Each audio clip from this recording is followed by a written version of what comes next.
Namaste, everyone. A very warm welcome to all of you who have joined this evening for yet another weekend sessions. You might all know many of you. There is a series of talks keeps happening in the Indica platform. And today is happened to be on Ayurveda from Ayush Talks. So today we have a very special guest, Dr. Madhuri Patil. Before I hand over the session to her, I'd just like to give a brief introduction about her, and then we will have a wonderful opportunity to listen to her and, open for the questions or anything. So Dr. Madhuri Patil has completed her BAMS from Sri KG Mittal Purvan's Ayurveda College in Mumbai. And she has been practicing and integrated medical practitioner and Ayurvedic physician and consultant over last 25 years. She is based at Seawoods, Navi, Mumbai, and also works as a co-founder of bitvedas.com. Her unique approach is to restoration of health and healing is completely based on the foundational principles of Ayurveda. And we are very fortunate, Dr. Madhuri Patelji. I request you to come in online. Namaste, Dattaji and Team Indica. And thank you for joining me here for this special talk on Ahara Vidhi Vidhana. And my name is Dr. Madhuri Patil, and I am based at Seawoods, Navi Mumbai, Maharashtra. Just to correct a bit of pronunciation, audiences don't get the wrong name. Okay, so shall I start my presentation? Yeah, you can start yours. Okay, thank you.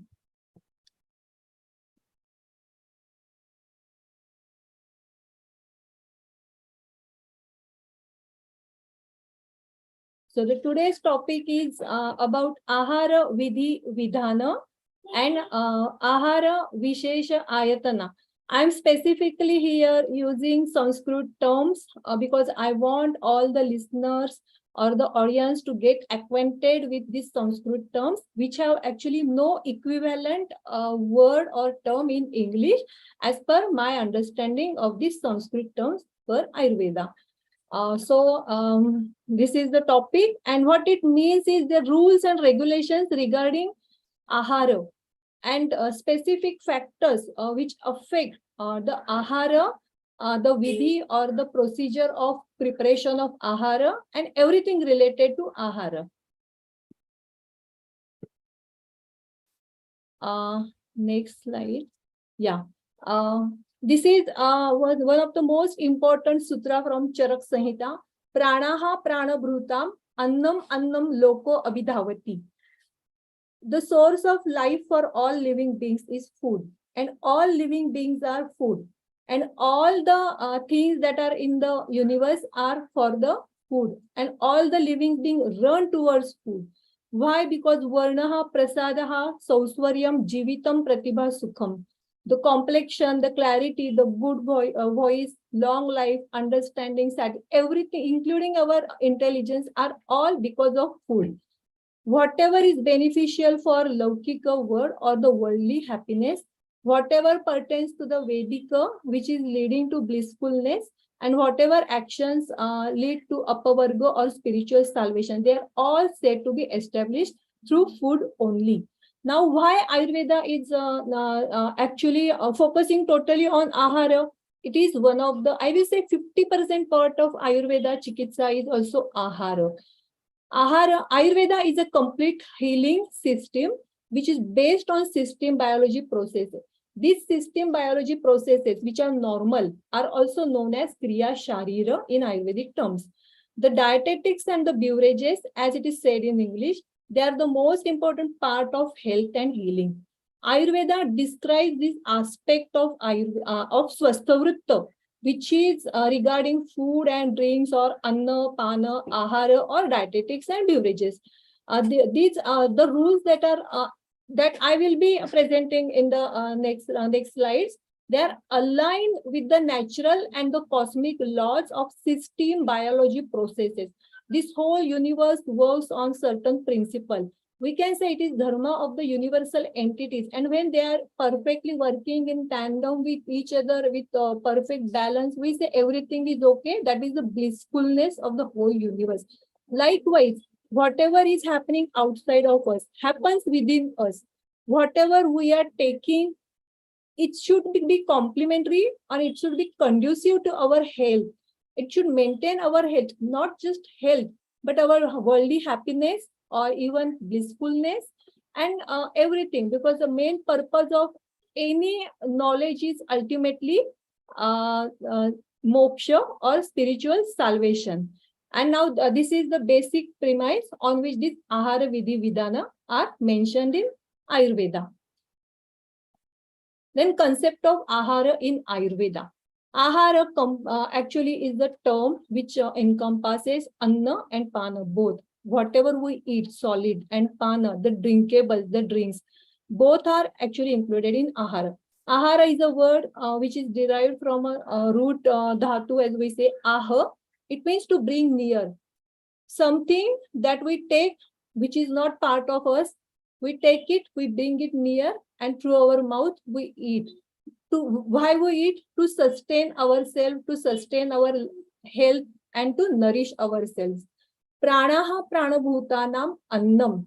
Prana or vitality, we can say in English, of all living beings is anna.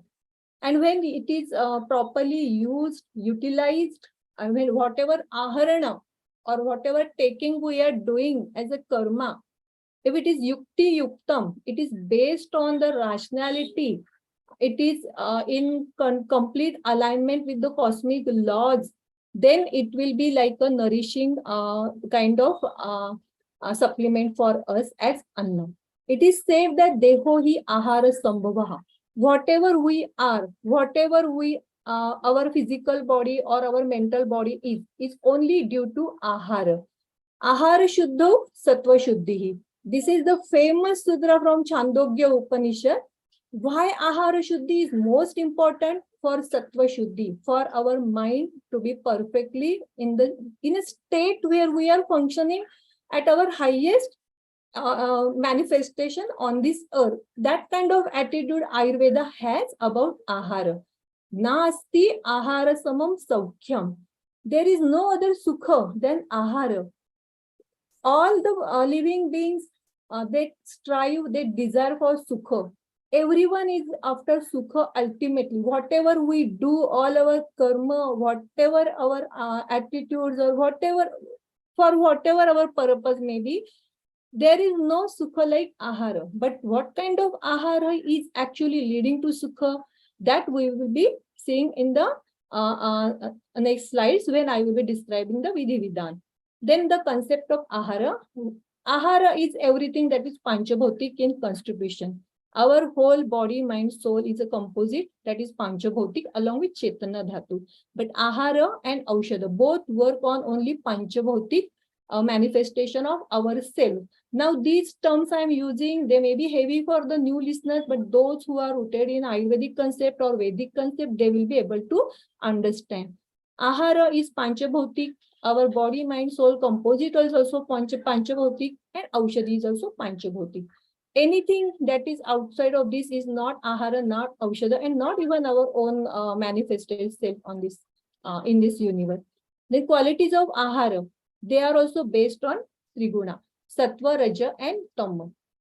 Ahara is also categorized as sattva, raja, tama, and it is not like sattvic ahara is best and rajasic and tamasic ahara is not good. Not like that. There is no generalization, no general rule regarding triguna.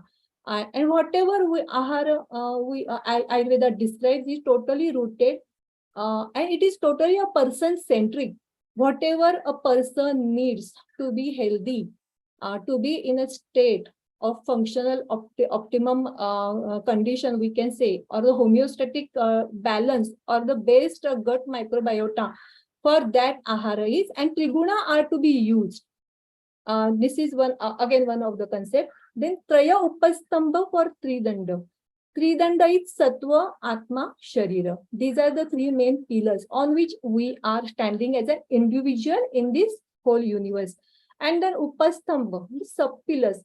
The main sub-pillars are Ahara, Nidra, and Brahmacharya.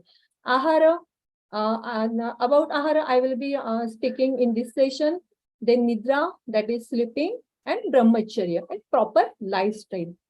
Ahara vihara. Both these concepts of Ayurveda are totally always with reference to Desha, Kala, and Prakriti. Again, I will be using the Sanskrit terms because they have various meanings. Desha is not just a country or a location. Desha is outside myself, it is my country, and within me, it is my own body. Kala, Kala can be day and night, it can be Rutu, it can be my age also, it can be my space in the space-time matrix at this time right now.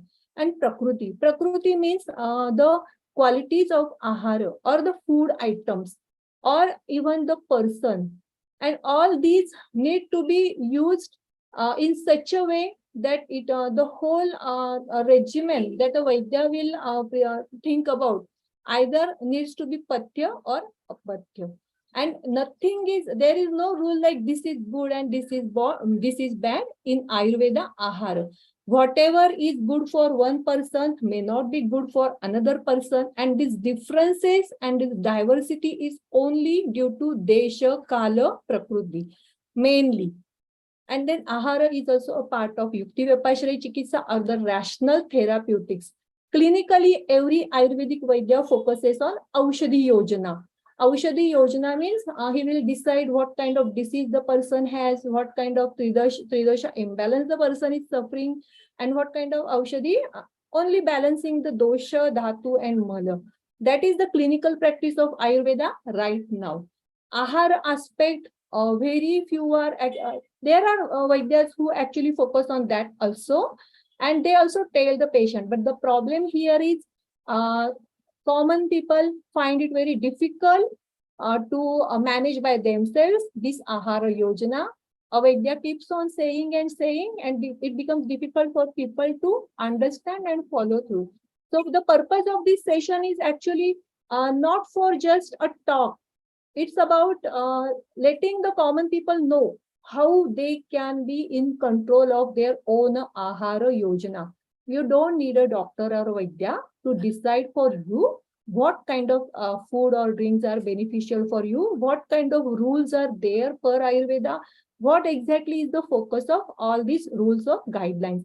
Because ultimately, Ahara Yojana is for healing as well as disease prevention and curing of the diseases.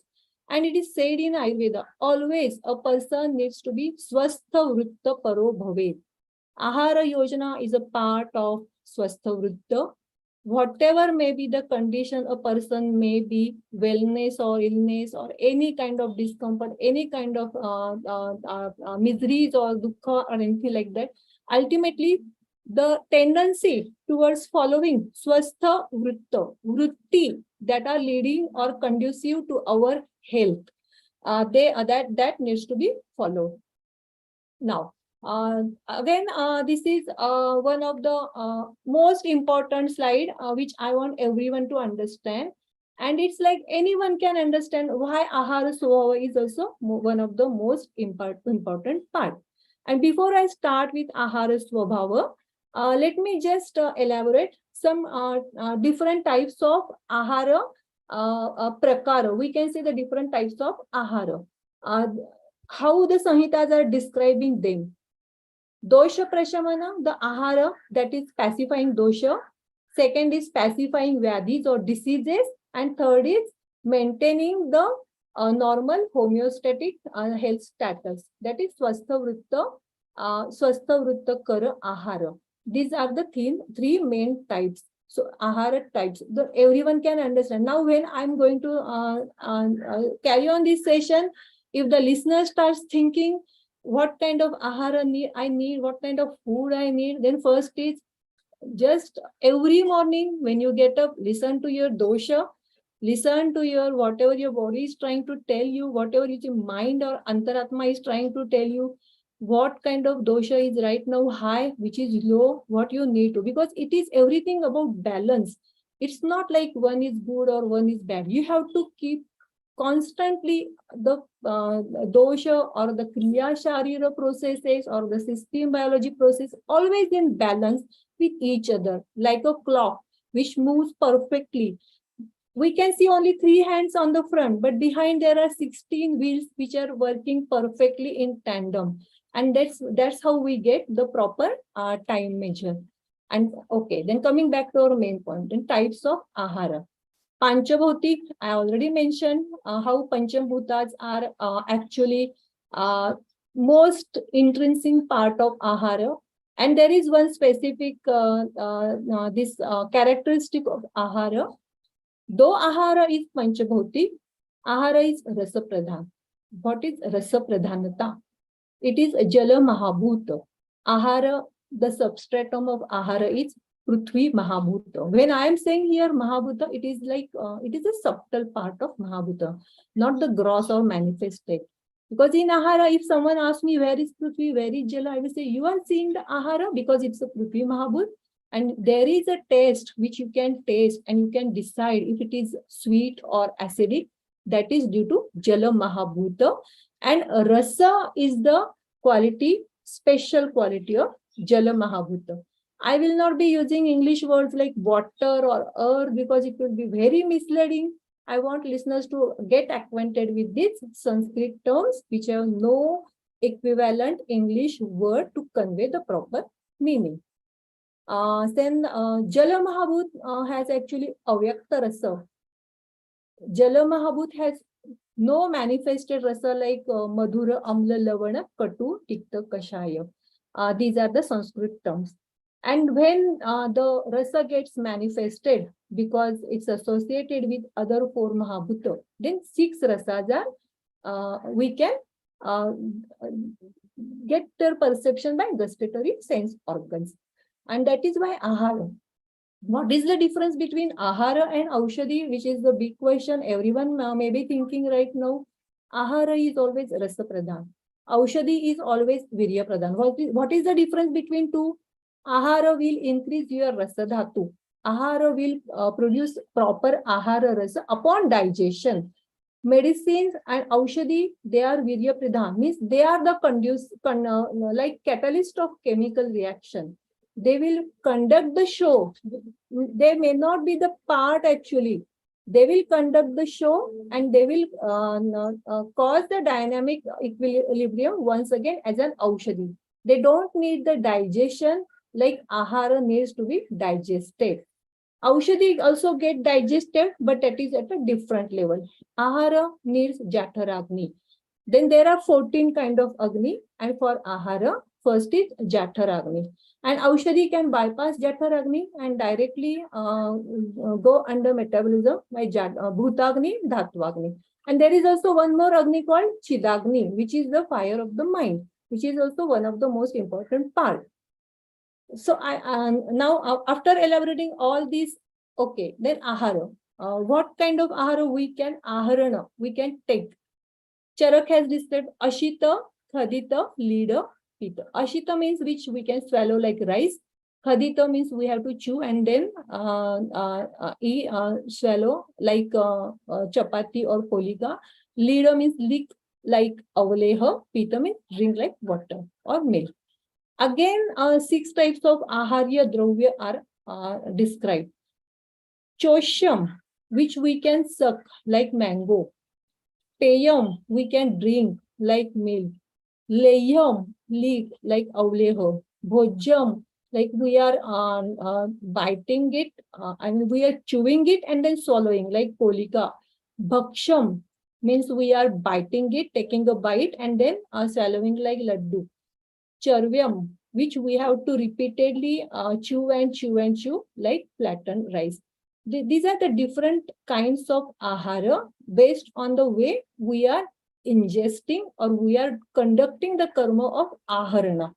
Ahara is also described as Satvika, Rajasika, Tamasika, which everyone must be knowing. And these are the different Ayurvedic ways of classification of Ahara. Now, Ahara Swabhava.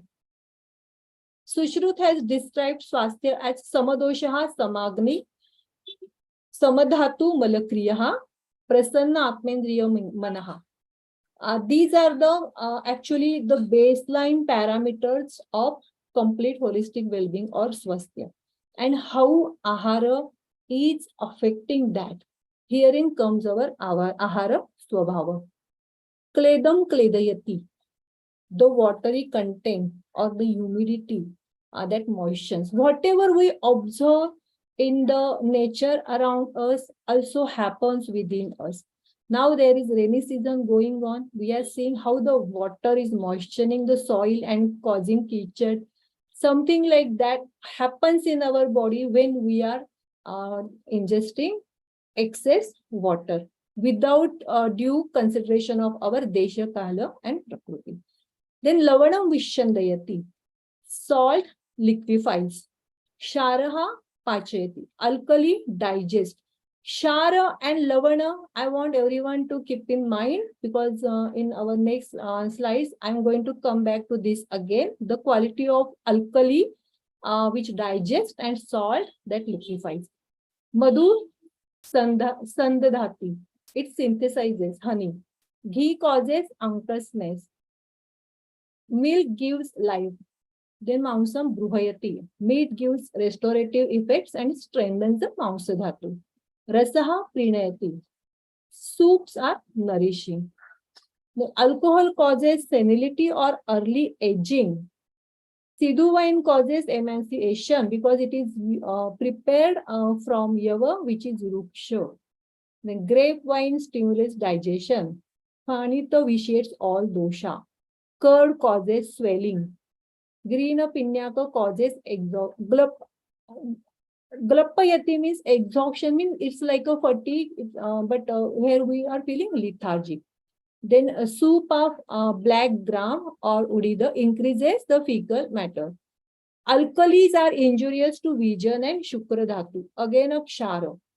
Salt liquefies, kshara digest, and kshara also causes are injurious to drishti or vijana and shukra dhatu. These three things I will be again referring to in next slides when I will be talking about kshara and lavana. Ahara swabhava, once again, sour tasting are mostly pitta promoters, except pomegranate and amalki. Sweet tasting are kapha promoters, except honey, wheat, barley, and shastik rice. Bitter tasting are vata stimulating and unaphrodisiac, except sprouts of country willow, guduchi, and the bitter snake gourd. Acrid or pungent tasting are vata stimulants and unaphrodisiac, except long pepper and ginger. So long pepper and ginger, then guduchi, bitter snake gourd, all those exceptions which I have mentioned in this slide, they are okay for summer rasa, sarva rasabhyam. Yeah, every kind of rasa should be included in the ahar for that kind of ahara. Then coming back to our main topic, Ahara Vidhi Vidhana and Ashtavida Ahara Vishesh Ayatana. Basic dietary guidelines regarding food and drinks.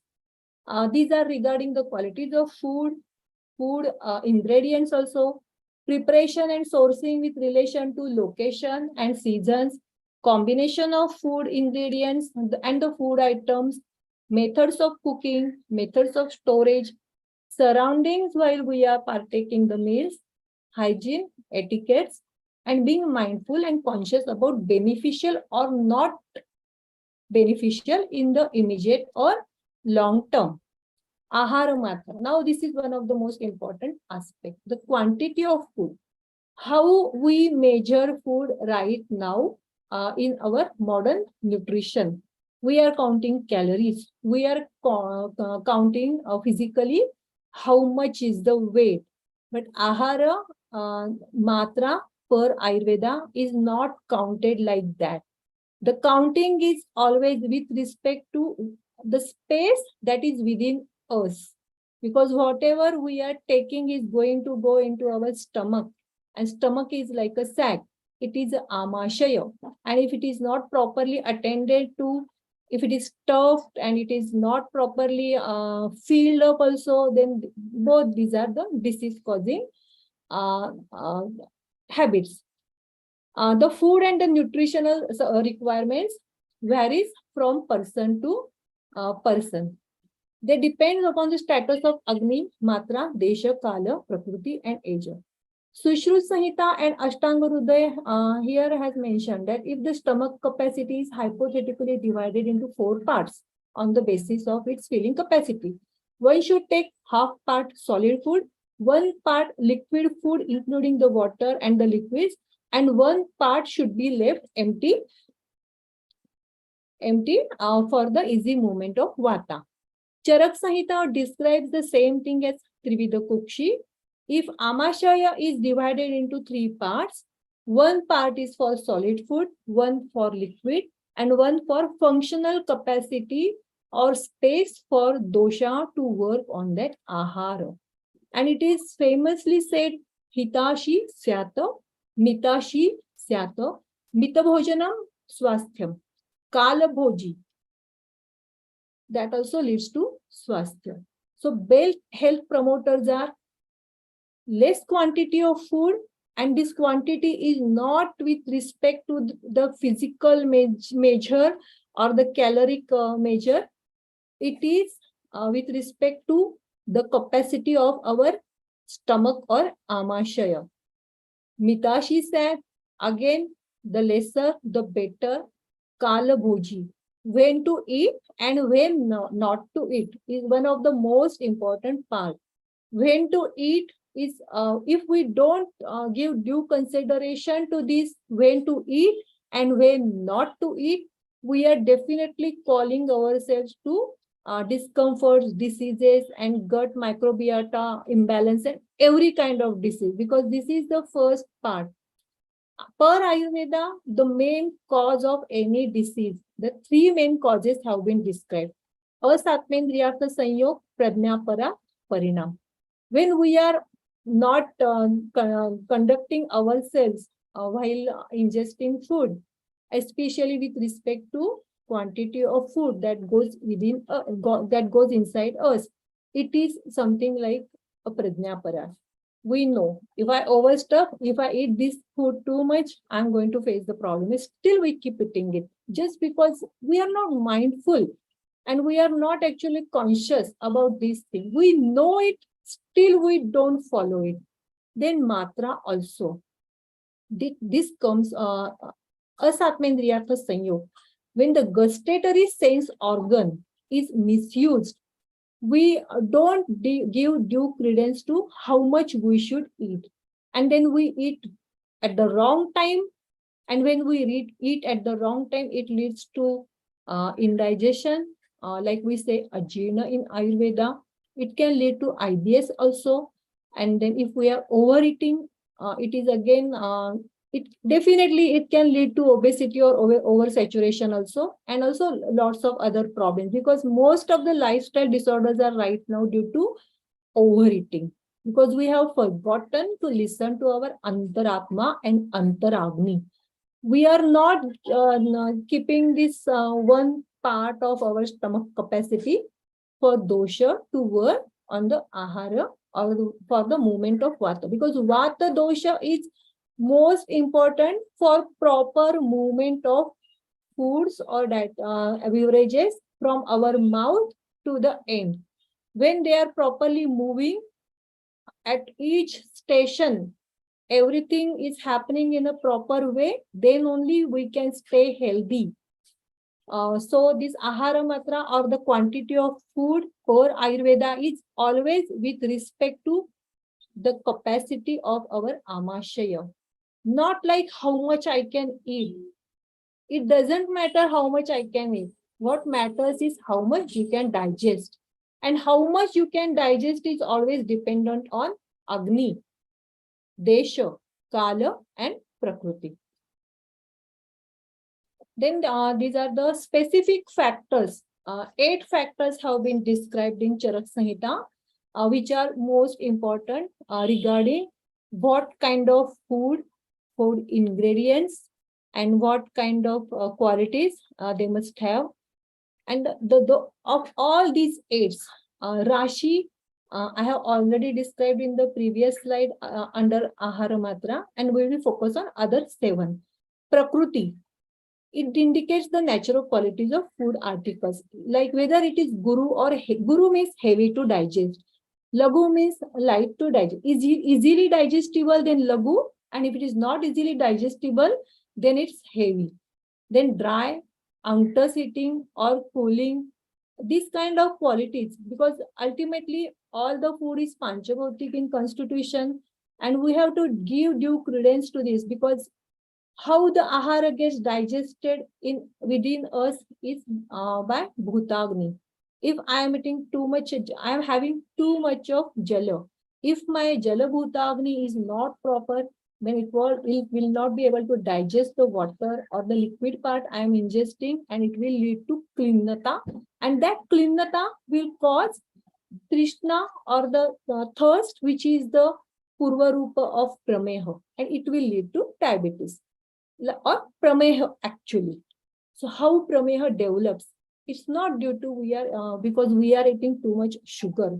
It is because we are having too much of water. Because the modern contemporary way is drink 8 glasses of water or 10 glasses of water whenever you feel like, you just drink. And we are eating so much of liquid parts like juices, then various kinds of drinks also. We have forgotten we have to take one. If we are taking one part liquid, then we have to take one part solid or two part solid. So there has to be a balance between how much we are. So prakriti actually is important for realizing and following this aspect. We have to understand the prakriti of the food items and the ingredients that are going in the preparation of that food. Karana. Now this is one of the most important part. Karana is the process or the preparation of food. It is like it is these are the tools for modification in the qualities of food. We majorly how when Ayurveda was actually written at that time, the main karana were agni and water at that time. Now we are using lots of tools. We have synthetic tools to process the food. We have even gone to genetic modification. And here again, I will be telling in short how the processed and ultra processed food is actually leading us to viruddhashana, adhyashana. Because we are not giving thought to this aspect of Vishesha Ayatana.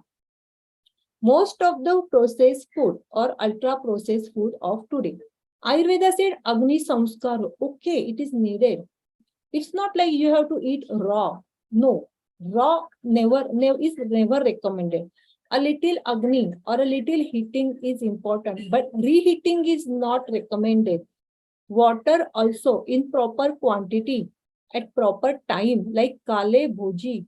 So kala, we have it's also okay, but adding chemicals, adding synthetic chemicals, adding excess alkalis, salts, which may be of mineral origin or organic origin, and adding artificial dyes, food preservatives, antifungal agents. I mean, the list is long, which we can definitely get from whose Codex Alimentarius. And all these chemicals are majorly of Kshara Lavana category of Ayurveda. Charak Samhita has clearly mentioned in Vimanasthana first Adhyayam. Kshara Lavana Pippali, not to be overeat. We don't have to use them too much. And the main reason behind is if we get satmya, or if we develop tolerance to them, which is actually in the long term asatmya, oka satmya gets developed. And when we need a medicine to work on us, kshara and lavana, they will not work. And how they don't work? Just imagine kshara and lavana.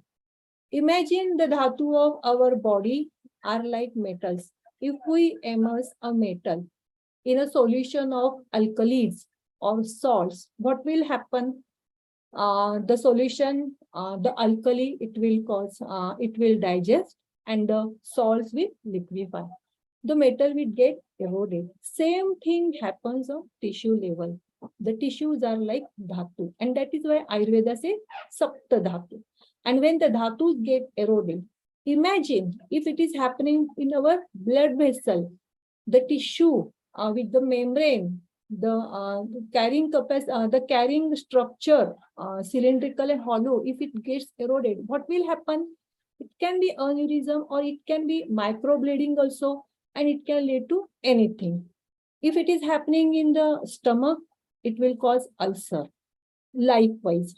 So, Shara, Lavana, we are eating too much of it, then artificial dyes, which are not at all needed because we don't eat just by our mouth.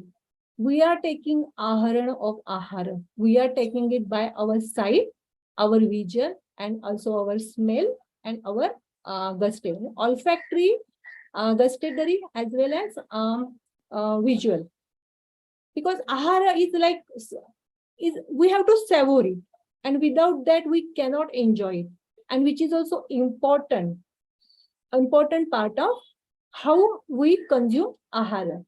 So the Karana aspect of Ahara Vishesh Ayatana is most important, considering the codex elemental. The purpose behind codex is best, okay, no problem. Food needs to be pure and clean and everything. There has to be a standardization, okay, no issues about it. But when they are processed genetically, chemically, synthetically, using the items which are not even of natural origin, like oils. Rice has no oil. There is no Samhita. From where the rice bran oil is coming. So it's not even oil. Like one hydrogenated vegetable oil, which is labeled as ghee. It is not even a ghee. It is a prepared. So it is wrongly Karana is applied here. So we have to be very mindful about this. We have to know about this. The food, what we call as food, that is coming on our plate, which we are munching and like that. If what kind of ingredients are going into it, if they are they natural, because Ayurveda always emphasizes on natural ingredients, and especially even the source of the origin from where the ingredients are procured. That is also most important part. And then how the food that is on our plate is prepared, how it is prepared, what kind of tools have been employed to prepare that food. Industrialization of food preparation. This has led us right now to a state where we have forgotten what is the most natural food. What exactly needs to be categorized as Ahara and what needs to be considered as Aushadhi. And then only we will be able to have Ahara as Ahara in Ayurveda, and not chemically processed food and synthetic food or genetically modified food, because genetic modification alters the quality of the food ingredients. And when the quality is altered, we don't know in which way the food is going to have an effect on our body, because the main outcome of all this Ahara is formation of proper Ahara rasa, and which this Ahara rasa needs to be in a proper tridoshik balance also. Then only we will have rasa rakta successively a formation like that. Otherwise, what is going to happen? The qualities we don't know, and most of these processed foods are dry, they are ruksha, and they are devoid of natural, we can say, snigdhata. And these foods, the drier and this, this wrongly prepared food, we don't know how it is how our digestive power is actually going to process that. One simple test: take some sunflower oil, put it on a vessel, and see how much dishwashing powder or liquid you need to apply. If it happens to a simple utensil, imagine how it will be sticky in our own body. And that is why Ayurveda always recommends, if we are going for a snehana or antasnes, cow's ghee or oil, that too of sesame. And various other oils are also, but they need to be from the natural sources. The plant, the parts that we are using, they must have the quality of this sneha. Then only we can extract sneha from it. Chemically processed oils, where there is no oil in the original food ingredient, it's not even oil as per Ayurveda. They are not going to cause the snigdhata. And that will stick to our intestines and everything, and it will lead to IBS or itis anywhere in the system. So this is the major cause of inflammatory disorders. It can be IBS or even it can be depression. Inflammation anywhere in the body as soon as it starts is a cause for concern. And if we don't address it properly, it can lead to disease. Okay, then Karan is most important. This I want everyone to understand. So I elaborated on this. Sanyoga. Viruddha Ahar. This unique concept of Ayurveda is Viruddha Ahara. If the combination is not proper, then it can lead to formation of Visha. And that is why Viruddha Ahara is totally contraindicated. And and it can be, Sanyoga is not only about what kind of effect the food will have on ourselves. It can be either for enhancing or nullifying the actions of individual food ingredients. Madhura rasa, if we combine it with another Madhura rasa, it's best. Here, one famous example which every mother is doing right now, which we can see, is milk. Mom is coming, putting some powder in the milk, shaking it and giving it to kids to grow and to nourish. Now these powders, they are the on-shelf powders. I'm not naming the powders because there are various powders of this kind of there. They are all full of Shara Lavana. Milk with Lavana is totally contraindicated. When we milk with Shara also totally contraindicated. It is a Virya Viruddha kind of combination. Viruddha Ahara. And when we are repeatedly ingesting that kind of combination, it is a cause for Rasadhatu Vaishamya, and it is a cause for skin disorders and various other diseases also. So Sanyoga, what kind of ingredients we are mixing for what, and the quality of that Ahara. Here we have to educate ourselves. If I am combining two food items, I need to know what is the rasa of that food ingredient, what are the qualities of that food ingredient, and only I should think if I should combine them or not. If it is contradictory, if it is conflicting, if it is a dosha vitiating kind of combination or Vyadhi vitiating, then it is a complete no-no. Then Rashi here is also by weight or volume, we are thinking. And Matra, the difference between Rashi and Matra is this. Rashi where we are physically weighing, and Matra where we are not physically weighing. We are trying to infer by our own understanding about our own capacity of how much capacity my stomach has or how much it has. Then Desha, the habitat. It determines the variations of the qualities of the food items according to their geographic regions. If the region is dry, the food ingredients will be dry. If the region is like humid, majority of food ingredients will be having more of a humid quality. Even different soils and the acclimatization of that particular region by our own Prakriti also matters. So here again, Desha is not just what is outside, in which location the food ingredient, actually the raw resources from which we are going to prepare food are procured, and what are their qualities. Even a simple shatavari, if I have to get, if it is coming from the Himalayan region, if it is coming from nearby me, there is a lot of difference in expressing their specific qualities.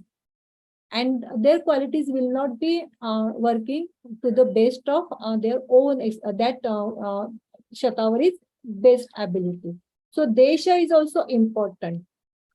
And then Kala factor is also most important. Desha, Kala, Prakriti, these three are the most important factors, and they have to be understood from our own context, our own place, and our own understanding. We have to understand the outside Desha, Kala, and Prakriti. Season or time factor. It can be day, like day or night. It can be seasonal, like rainy season or summer season, winter season. And they are important because Agni is affected for Kala. At night time, Agni is not working properly. And the simple sutra is here: when the sun rises, the Agni within us also fires up. When the sun sets, the Agni within us wants to rest. And what is the Agni within us? It is the Jathar Agni, mainly. And Sushruta has a beautiful sutra: Jathar Agni Bhagavan Eva. Bhagwan within us is in the form of Jathar Agni. And this Jathar Agni, or the digestive power, is the main factor in proper digestion of anything that we eat. We can eat anything in any quantity, anything which is not suitable for us, and but everything, if it gets processed properly with Jathar Agni, then we will not suffer any kind of disease. So Jathar Agni is here important part with respect to Kala. And again, Rutu-wise variations are there. In Varsha Rutu, in rainy season, the Agni is less. So we have to give credence to these factors for deciding what kind of food I need to eat, when I need to eat, and how to eat also. Because the six types of Ahara that I earlier mentioned, from Chosham to Charvyam, they are successively Guru. Charvyam is more Guru. Chosham is not so Guru. It is Lagu, easily digestible. Likewise. Then Upyoga Samstha. It consists of dietetic rules or Ahara Vidhi Vidhana. I haven't actually touched on the topic of Ahara Vidhi Vidhana, but I will be coming to it in the next slides, because if we understand Ahara Vishesh Ayatana, we will understand the importance of this Vidhi Vidhana also. Upayokta is the person who takes the food, like we ourselves, or consumer, or the ingester. In Kala aspect, it is said beautifully, beautiful sutra, it is Ekaswapa Dvibhoji. Once a day, one can sleep, twice a day, one can eat. If the Agni is less, we have to eat once. If Agni is more, we can eat 2 times or 3 times. But we don't have to keep stuffing ourselves. If the earlier meal is not digested, then it leads to indigestion. And the most important part why we need to understand this Vishesha Ayatana is to avoid ajirna or indigestion. Because if we are not considering all these factors and preparing our food, and we are eating it like the way we want, without any consideration or respect to all the Vidhi Vidhana also, then what we will be doing? We will be eating in the morning, in the afternoon, in the evening. It will lead to adhyashana. And adhyashana or excessive eating is the cause of obesity and also prameha. Not just obesity, any disorder that is due to oversaturation, like cancer also. So we have to avoid adhyashana. And to avoid adhyashana and viruddhashana, we need to give credence and respect to all these factors. And each person needs to make himself or herself aware, because Ahara is intrinsic to our life. And this is the basic education we can give to every single person if they wish to remain healthy. Because the Vaidya can only handle and tell it once and twice, but he can't. A Vaidya can't impose. Person needs to understand why I need to know about all these Ahara Vishesh Ayatana and Ahara Vidhi Vidhana. Okay, and then now we are coming to the dietary guidelines or the rules. These rules are mentioned in Samhitas so as to be aligned with the cosmic laws of system biology processes. We have to observe how this whole universe is functioning. Vata, Pitta, Kapha we have within us, same way they are outside in the nature. We have to see how the Vata is working, Vayu is working, how water is working, how the whole cycle of this universe is going, how the seasons are changing, how the days and nights are transiting. If we understand that, we will understand what exactly goes within us. We don't need to learn physiology and read the big books and get confused. It is a very simple observation which any person can do if they are mindful and conscious about it. So all these things, Tridosha, they are working within us also.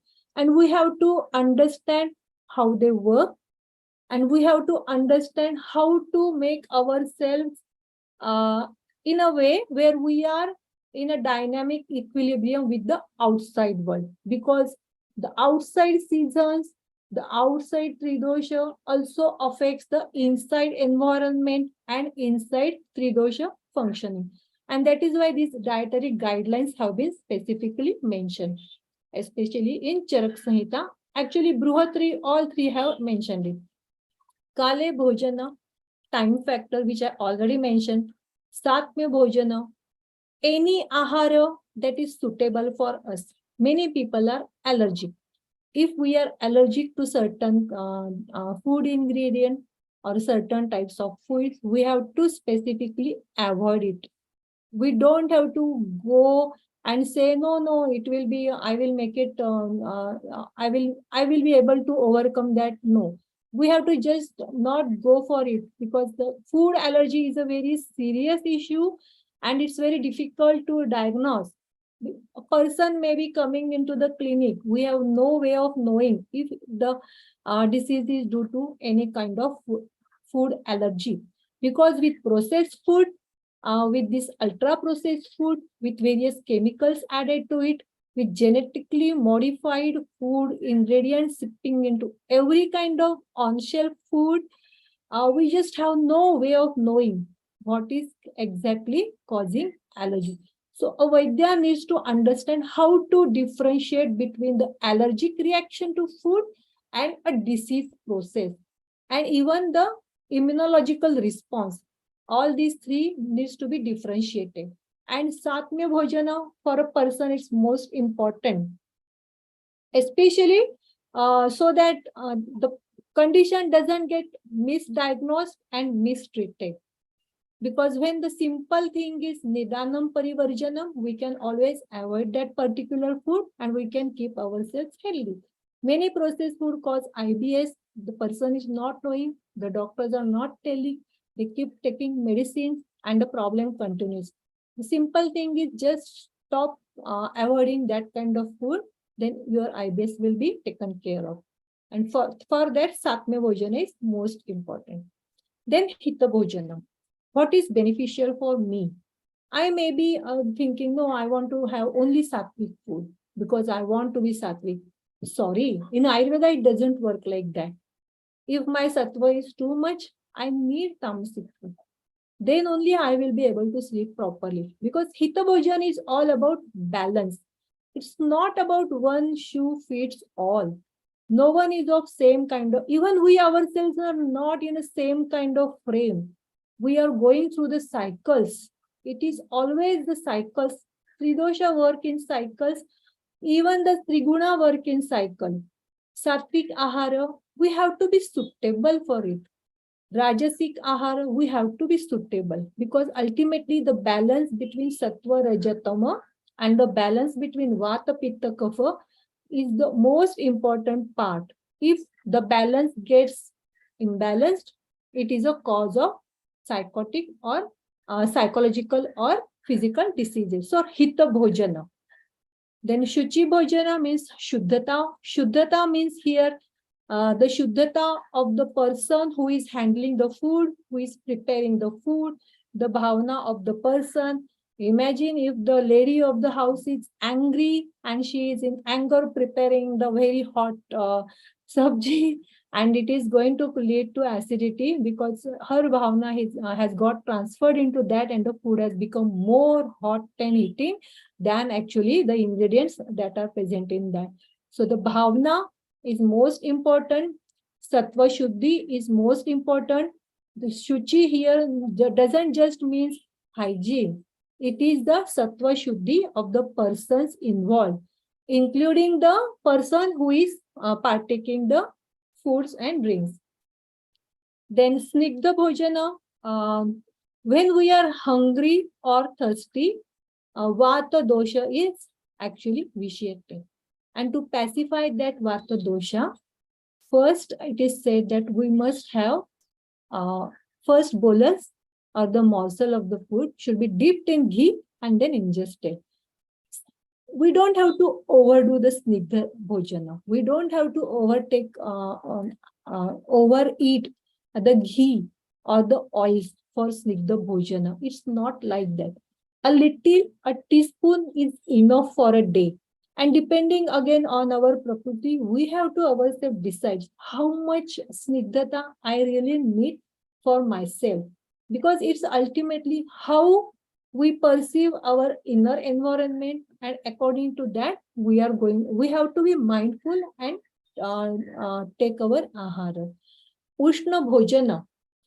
Ahara needs to be warm.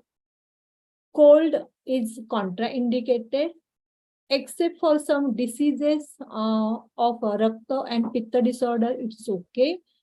Ati Ushna is also contraindicated. Actually, Ati Ushna, it reduces the strength, so complete no. Ati Shiza is dry and difficult to digest, so complete no.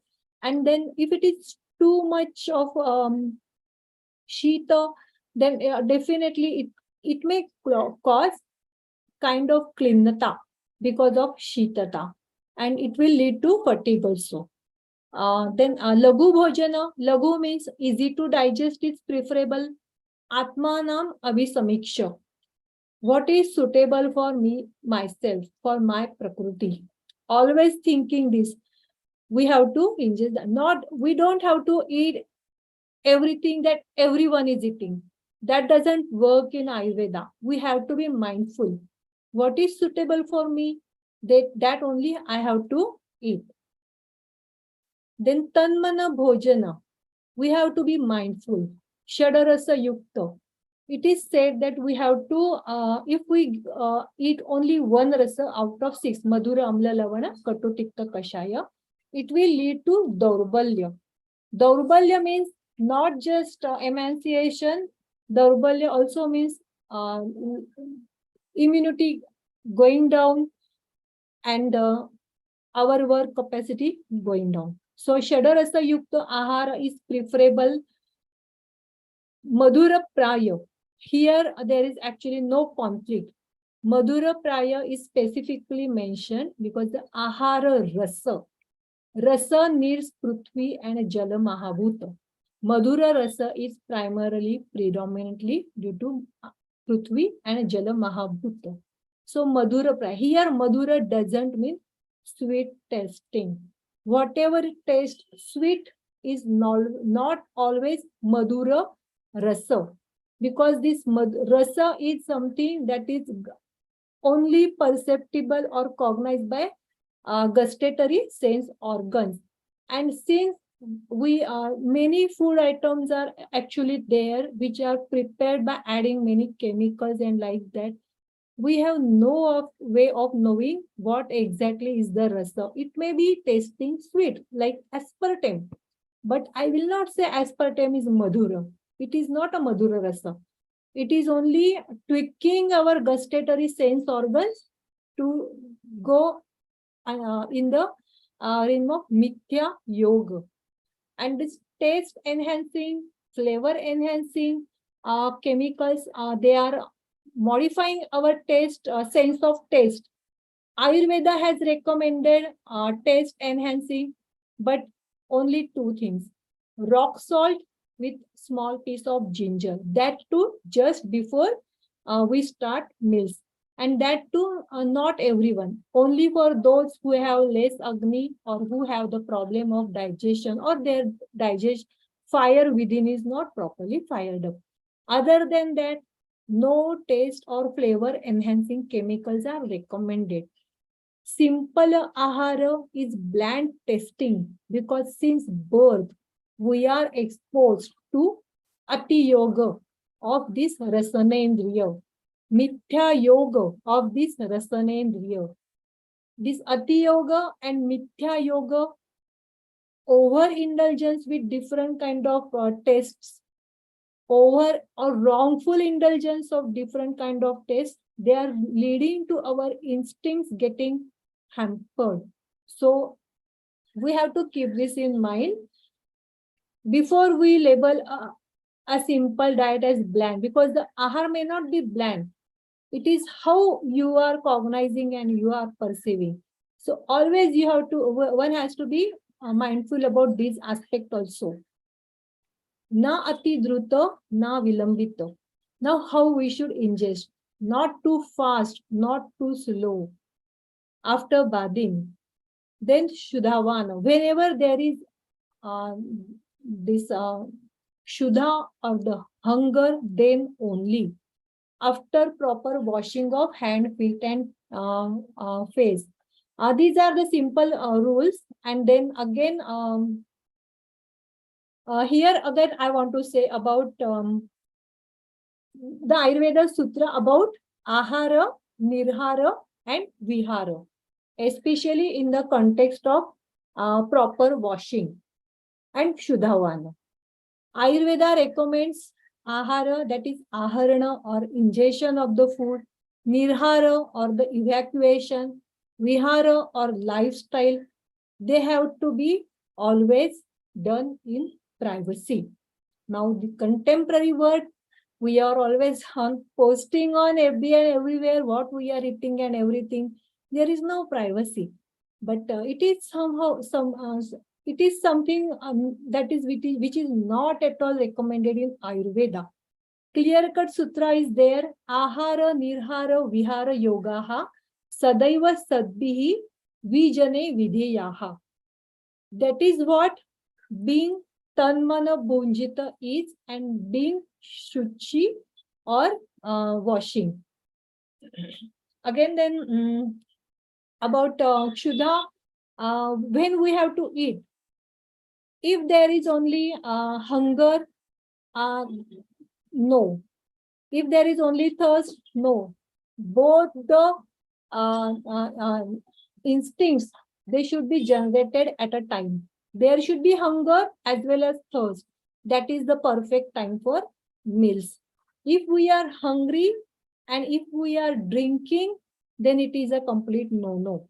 If we are thirsty and if we are eating, that is also a no-no. There is a sutra in Ashtanga Hridaya regarding Gulma Hetu. When we do it likewise, if we are thirsty and if we are eating, it will lead to Gulma. And if we are hungry and if we are drinking, then it will lead to ascites or Jalodhara. So these things are always to be kept in mind. When to have meals, when both hunger and thirst have developed. This Shuddha is the word that is used in the previous slides, not Trishna. Not Trishna. Trishna is defined something like a Vikruti. It is a Kshuddha. Kshuddha means the desire to eat as well as to drink. And Trishna is only the desire to drink, and which can be quenched by drinking, not by eating. Okay, and then Pitru Deva Tarpana. Now Ayurveda has this beautiful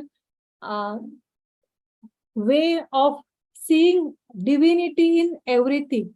The Ahara is divine, Devata are there, the same divinity is within me, the same divinity is without me, and we have to give due respect and obedience to them also. It is famously said by Sushruta, Jataragni Bhagwan Eva. So we have to offer the Ahara to the Jataragni, which is the form of Bhagwan within us. Also, there is one beautiful sutra which beautifully describes this whole thing about Ahara Vidhi. Anna is a Brahma, Rasa is a Vishnu, Bhokta is Maheshwara. Food is Brahma, Rasa or essence of food is Vishnu, and the Bhokta or the consumer is Maheshwara or Shiva. So we are actually, what here is being described, the same person, the same Devata in different forms is there for us to take Ahara. We are taking Ahara for whom? For the Maheshwara within us.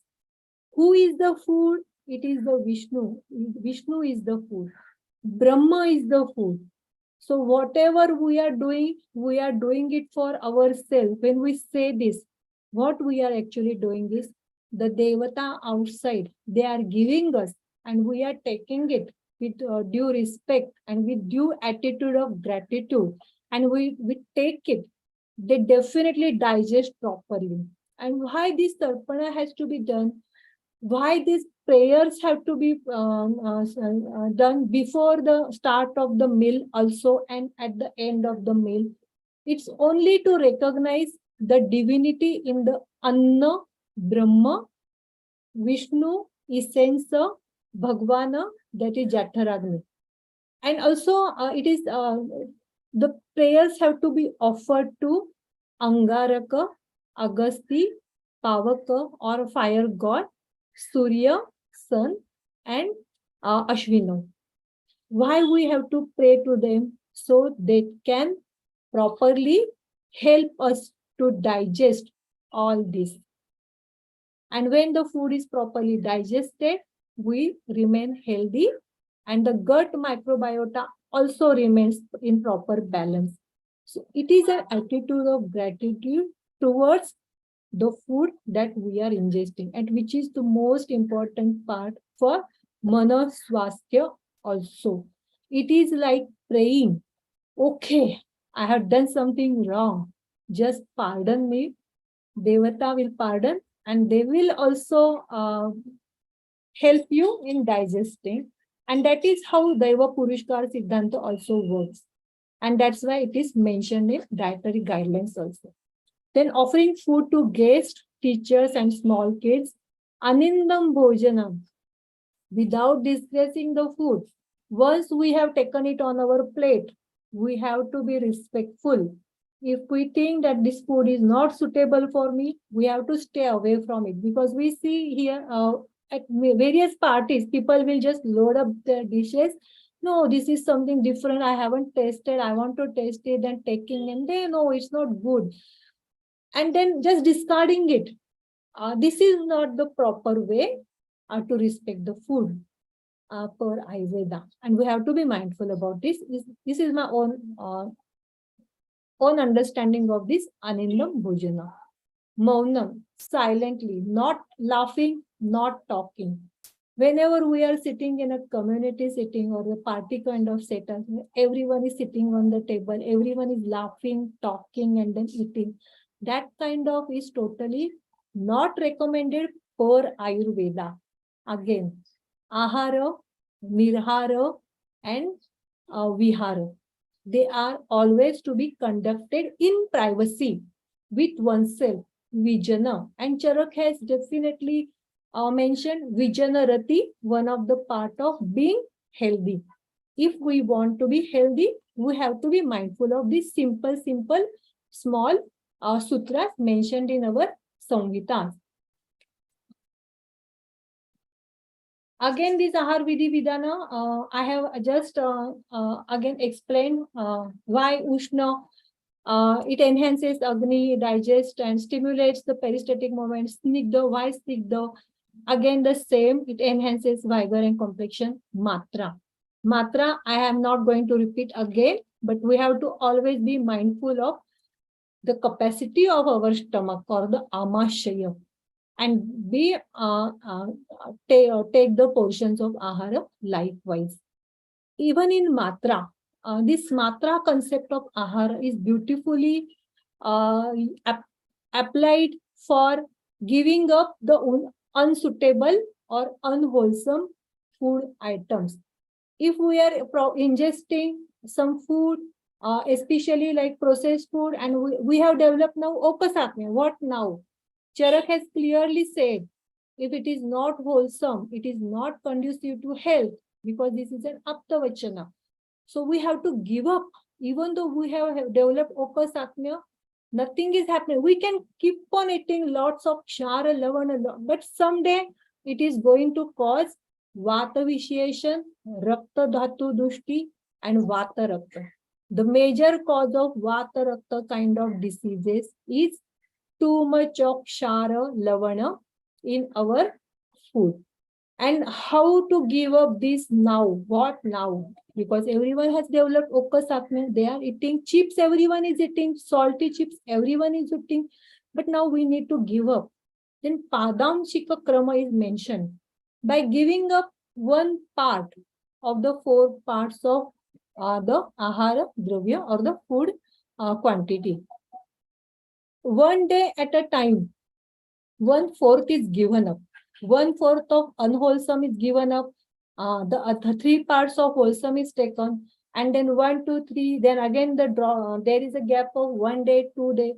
63 days are needed for giving up the wrong kind of food and for acquiring the good taste for the food that is wholesome or beneficial for us. And this Padamshika Kram is the beautiful Ahara Yojana, which I think every Vaidya must clinically try to apply for 63 days. Because if a person is coming in front of me and having Vata Rakta, I know only medicines are never going to work. I have to look at the Ahara, what kind of food they are eating. And if most of the people, they are already eating this ready to eat packaged food, which has kshara, lavana, excess quantity. So we can tell them, you have to, okay, you can't give up because you are addicted. Let us start with this part by part. Give up on some days, take on some days, again give up, and back and forth, back and forth. And by the end of 63rd day, they will develop the taste for the beneficial or the wholesome food, and they will give up the unwholesome food. So it is important, and that's why matra is most important, even for padanshik krama of 63 days. Jirne ashniyat. Now Ayurveda is very clear about here. Here there is no compromise. If the meals or the food that you have eaten earlier is not digested, then do not eat. If the eat that you ate in the daytime and it is night time, we want to eat again for dinner, we have to always ask our own Jataragni, are you ready for more?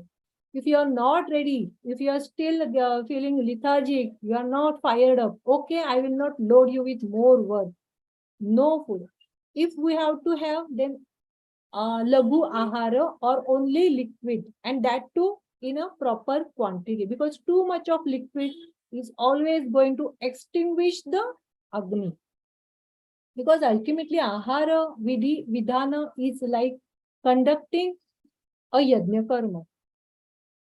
And if at the night time we are eating, and if in the morning, we again have to ask our yatragni, the Bhagwan within us, are you ready for more? Because I am feeling hungry. And if the Bhagwan says, no, last night is still there, I don't feel okay, I'm feeling heavy, I don't have that energy, I'm feeling lethargic, not proper evacuation has happened, then don't eat. Don't eat. Just take water, a little warm water. Because jirne vari balapradam. Bhojane cha Amrutam Vari. These are the timeless sutra from Charak Samhita, which have to be, we have to keep in mind because we can't dispute them. We are seeing it for ourselves also. And if we are drinking at the end of the meal, then it is like a Visha Pradam because it's like extinguishing the Agni. So water intake immediately after meal is also contraindicated. It will produce Visha or Ama. And Ama is like a Visha. And all these undigested byproduct of this digestion process are a cause for all kinds of inflammatory conditions. Then Virya Aviruddha.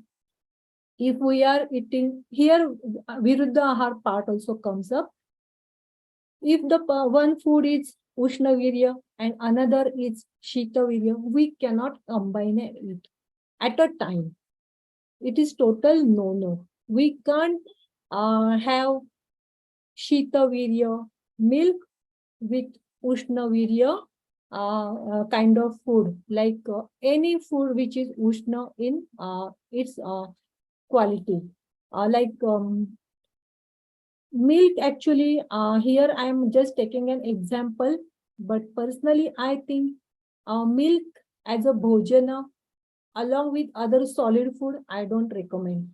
And the milk, kind of milk we are having right now in the market is not the kind of milk that our acharyas expected.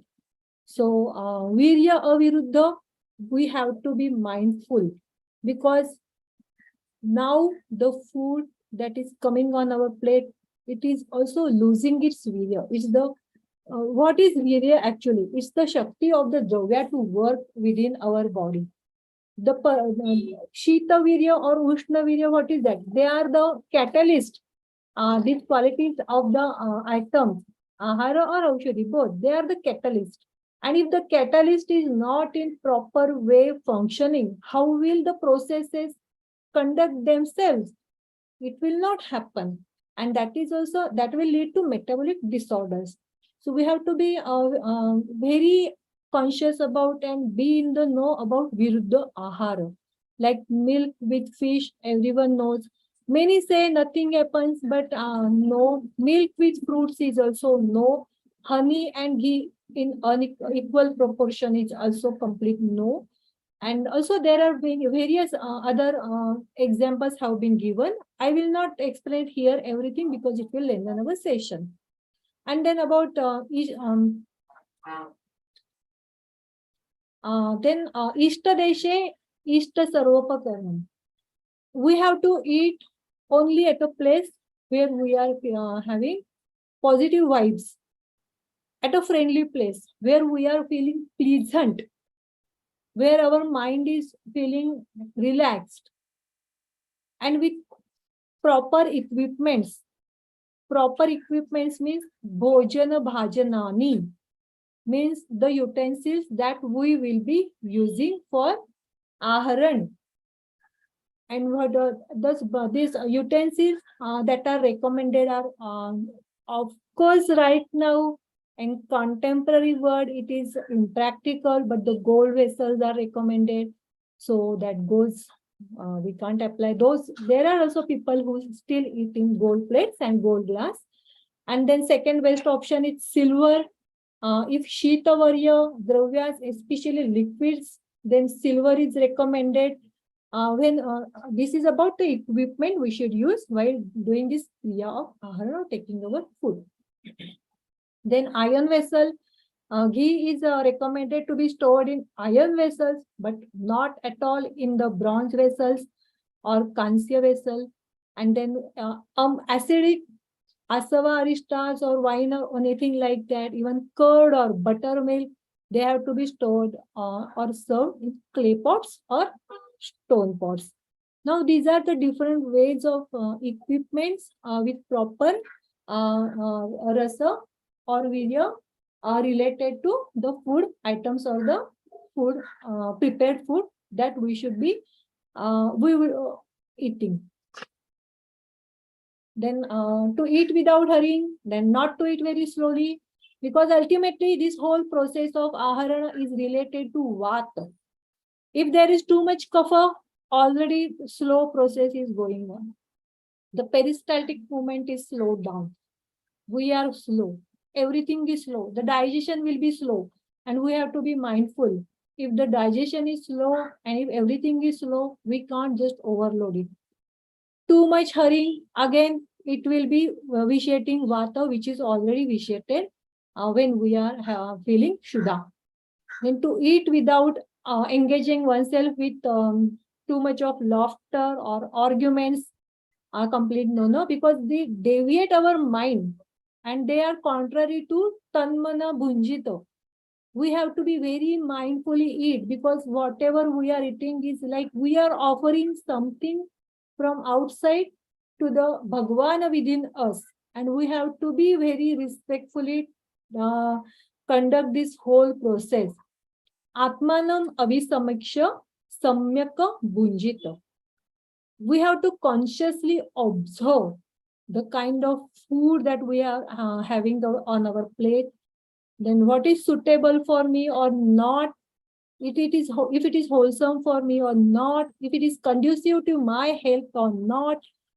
Every time we eat or we drink, we have to always be mindful, and this is how conscious living is. Then sequence of anna partaking. First, heavy or guru madhura snigdha, this kind of food we have to start with. Then in between amla lavana, and then lastly ruksha katu tikta kashaya. Amla can be had afterwards also, or in the middle also. Why this sequence? Vata, pitta, kapha, how they are working. Vata is vitiated when we start taking meals to pacify the vata. When the food goes inside, pitta will be working. So to pacify the pitta, we will need tikta, ahara and madhura. And in the end, vata will be working. For vata to work, it has to vitiate, then only it will work. And for that, again, ruksha patu, to aid the normal dosha to get fired up, this sequence is mentioned. Because we need tridosha. We can't say just suppress the vata, then everything will be okay. It doesn't work like that. We need vata also, we need kapha, but at proper time, in proper way, at proper process stage also. For proper activation of Agni, proper absorption and assimilation of food, complete proper digestion of food without vitiation of any dosha. Then sequence of anna and rules for pana prashana. Again here in these slides, I have elaborated both the liquid food in between morsels a little at a time. We don't have to just ingest food, water or drink like lelo kitna bhi. No, it's not like that. Anupana and sahapana is the concept. Anupan can be asava, arishta, wine or milk or any liquid that is specifically mentioned, because many conditions are there where anupana is not recommended. For 48 minutes or 1 hour post meals, we are not supposed to drink water because we don't want to extinguish the agni. So what is recommended as anupana? Takra or the buttermilk, the acidic liquid. So it will aid in the digestion. Sahapana, in between the meals. Water can be drunk in between like a sahapana, a little at a time for liquefying the food, but always with consideration to amashaya, one part. After taking food, it is advised to take rest for 48 minutes for proper digestion, or brisk walking for 100 steps.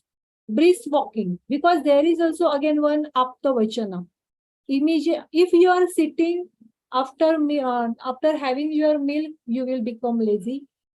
If you are working, reading, studying, if you are doing that, it will lead to indigestion also. So post meal, one is not supposed to do heavy exercises, One is not supposed to sleep. One is not supposed to do any heavy work, because the blood goes to the abdomen towards this annavas throtas, and it's not less. That's why we feel sleepy. And it is a kapha vitiating time. We have to let the kapha go up so it can work properly, and it will go down on its own naturally. And after 48 minutes, we can do whatever work we were doing, but we don't have to sleep actually. Divaswapa is also completely contraindicated, to be avoided as much as possible. And one more beautiful thing is this postprandial nap. We have to lie down supine for 8 breaths, counting 8. Then on the right side for 16 breaths, and on the left side for 32 breaths. But no deep sleep. Shatapauli and Vamakukshin. These are the postprandial vihara. And then even liquid part, again, we have to only fill up as much as the one part of Amashaya.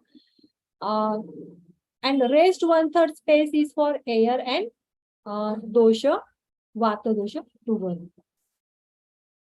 Pana prashana means drinking. The rules for drinking any drink, it can be juice or water or asa varishta, anything. Drink which is opposite in quality to that of the food taken, like a collagen.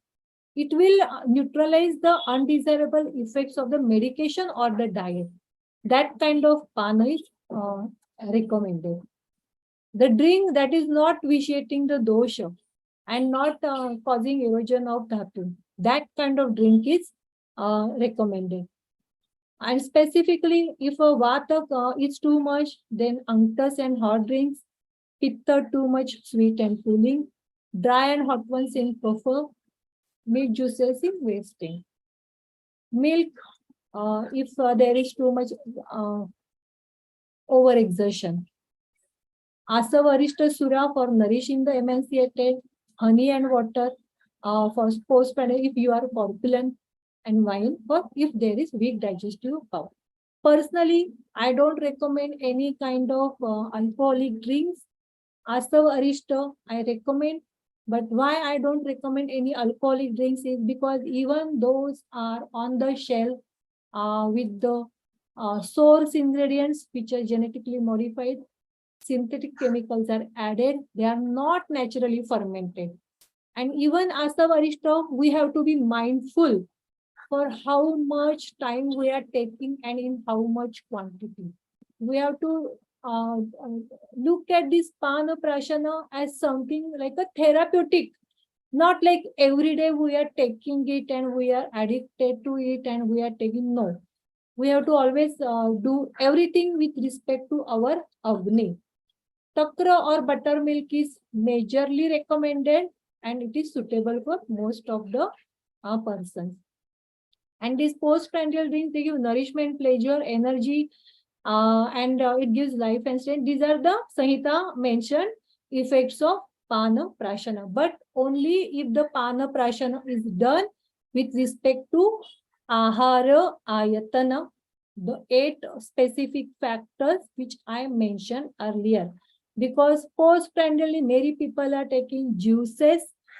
These ready-to-drink juices contain preservatives, antifungal agents, artificial dyes, and chemicals. So I personally don't recommend anyone any kind of on-shelf juice. Industrial food factories somewhere are compromising the Karana part and the Prakriti part of 8 specific factors. And if they are compromised, then definitely they are going to cause some kind of gut microbiosis dysfunction, and that is where all the diseases start. So we have to be mindful of this Prakriti, Karana, except Rashi, all the 7.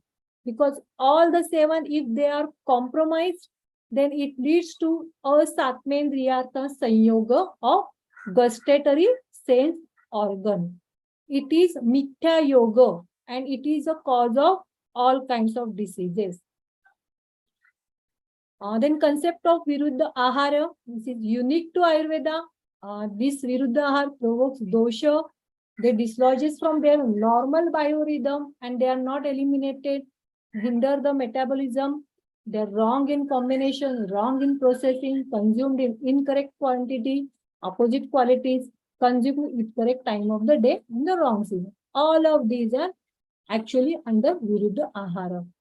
Sorry to interrupt. Yeah. I was thinking maybe my session is prolonging and Yeah. we are Yeah, overjumping the if you time. could wind it up in 5-10 minutes, Yes, then we yes, can take yes. up the I question. was waiting for you to intervene. Oh, okay. Sorry. Because I lost time. No problem. Of course, the session is quite I beautiful. will rush through. I will rush through the Yeah, slides sure. because I prepared the slides so the Yes, yeah. maybe those who want to, they can always get it. Yes, I yes. will directly jump to the last slide. Why the importance of this? Why we need review for revolution? Quality and diversity is most important part which we are losing for healthier population, for nourishing body, mind, and soul. Dietary diversity is most important to address the micronutrient deficiencies or malnutrition. Then we need to relook the agricultural practices and initiatives and focus more on traditional and indigenous ways of farming for food diversity. And importance of dietary diversity is important, and for which educational initiatives can be started. Now this is the last two slides which I think are most important. Ahara asana. We are sitting on a table and chair with our legs dangling and eating. No, Ayurveda recommends this posture. On a horizontal surface, the right leg is bent, the left leg is under our this shoulder joint. In this position, because the left part of our body contains the amashaya. And how do we know if I am overstuffing my amashaya or stomach or not? Only in this position we will understand if you have filled yourself with one part solid, one part liquid or not. It will give you the cue to stop. And then Ahara Sevana Karma is like Yajna Karma or Agnihotra. How much to give, how much to put in, when to put in, all of this so that the Agni keeps firing up. That is how Ahara Sevana Karma is to be looked at.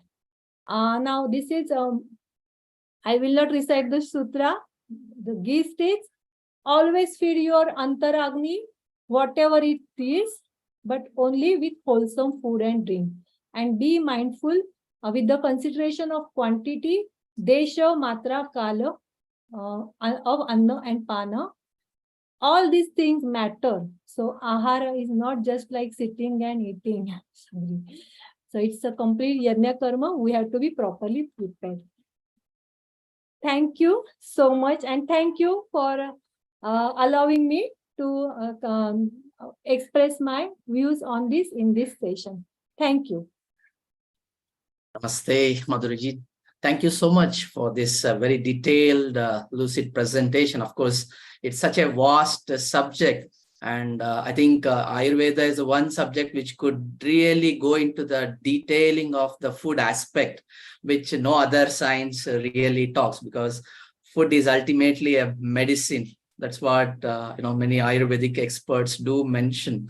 And I think today's presentation, the way you have beautifully pointed out, not only the properties, the whole approach, how do we look into this food, and what is our way of consuming it, which is in the present day context. I think we have all missed out this foundation, the very foundation aspect of it. And I'm sure this session has benefited all the audience and who have been watching. There are many questions, probably due to the time, because we are going so beautiful, we don't want it to interrupt, but as the time is going, I'll just take one or two maybe, and then some of them are asking for the slides and all. Probably you can after these two questions, you can put up your contact or email where people can get in touch with you. So I'll just take I don't know how to choose. There are a lot of appreciation. So one person who has left: is curd an inhibitor meant to be avoided since it causes swelling? Another school of thought says curd is must for its probiotic property. You want to quickly touch upon this? A very nice question, because I was expecting this is going to come up. Curd as a postprandial kind of sweet dish is totally contraindicated. I will not say go for probiotic on curd. Buttermilk is recommended, not curd, because curd is guru. It's not very easy to digest, and a very small amount of curd is expected. That too, along with something added like sugar or amalaki juice. And the best combination of curd is with fresh amalaki juice, that too in a very small quantity. And curd, there are some do's and don'ts regarding curd for Ayurveda also. At night time, we are not to have curd. Probiotic thing, Ayurveda doesn't look at curd from that angle, because the nourishment has to be wholesome. If the curd is amla rasa pradhan, it is tasting acidic or sour, total no. It's better to prepare buttermilk and prepare a curry and have it as a dish, or as a buttermilk one can have. But sour curd, total contraindicated. Only sweet, tasting, fresh, properly fermented curd is expected. That too, giving with due consideration to the color of the day and the rutu also. And curd is never to be taken on its own alone. Sharkara needs to be added, or amalaki juice needs to be added, or mugdha yusha.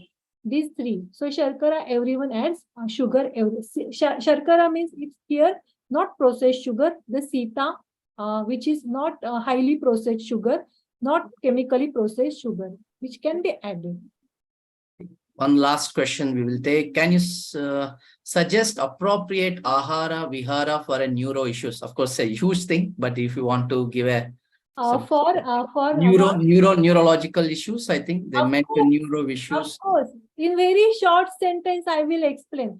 Most of the neurological issues are due to vata dosha, and if we can control vata dosha, which is vitiating the majja dhatu, because neurological conditions are that only. From Ayurvedic viewpoint, it is very easy to understand this neurology disorder aspect. If we can control vata, we can definitely address these neurological issues also, along with the medicinal aspect. I think many questions, but I think one last. I have a kapha dosha. How can I do that? This is from Shivangi Gupta. You want to touch upon, or? Kapha dosha in what sense? Like it is, if it is a prakriti, then for prakriti, different kind of food items are recommended, and majorly they can go for kapha reducing aspect ahara. Like they can go for heating, or hot, or katu tikta kashaya rasa pradhana. Now I'm using these Sanskrit terms. I'm not using that pungent, acrid, or that kind of English words, because it will be very misleading, because everything that is named as pungent is not actually katu, and tikta is not actually bitter.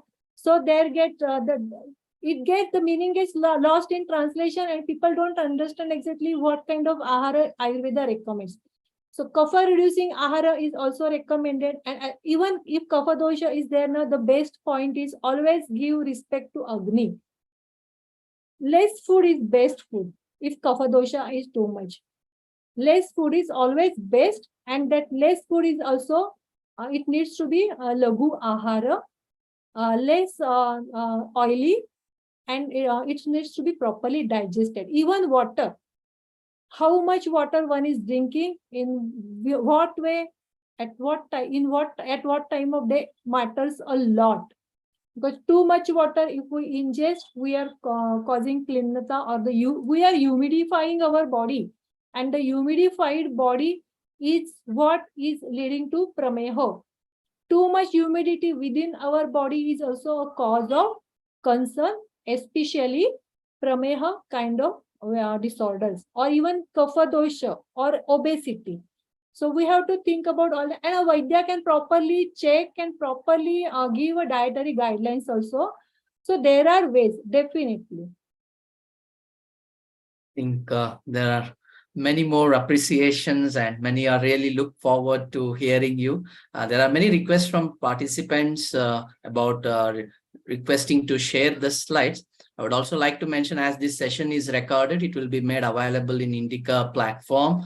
One can revisit these videos again and refer back, because one day listening to such a elaborate session may not be, but probably if you all revisit the video, you will get to see the presentation. And I'll leave it to Madhuri ji, if it is allowed. If you share it with us, we can share it with the participants.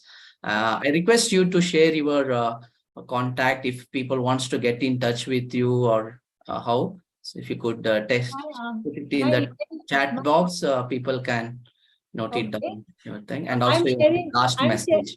I'm sharing the first slide of my screen, so everyone can note down, and it will be always there. And the slide, I will be PPT. Anyone can contact me on this email address. I will definitely send them. This PPT is for everyone. It's not for just this session. And these are the simple guidelines for everyone to understand and educate themselves about Ayurveda, Vidhi Vidhana, and Ahara, Vishesh, Ayatana. I think thank you once again for a wonderful session, which is very need of the hour. I hope many of these things revisit in our homes and we start adapting so that we can keep the disease at a bay. I think the food is one of the very highly misunderstood aspect, but I think today's presentation has really given a lot of inputs in how real Ayurveda is really, looks into the food and what all the precautions are, the measure one has to take, and how one should approach to it. So we are deeply thankful to you on behalf of Indica and the entire team. And we look forward for your association in the future, and hope to connect you in person retreats and workshops. Thank you all for your wonderful participation. Thank you for having me here and allowing me to express these small tidbits from Ayurveda. Thank you so much. Thank you. You all can revisit for the videos of today's session in Indica site, and stay tuned for the next session. Thank you. Namaste.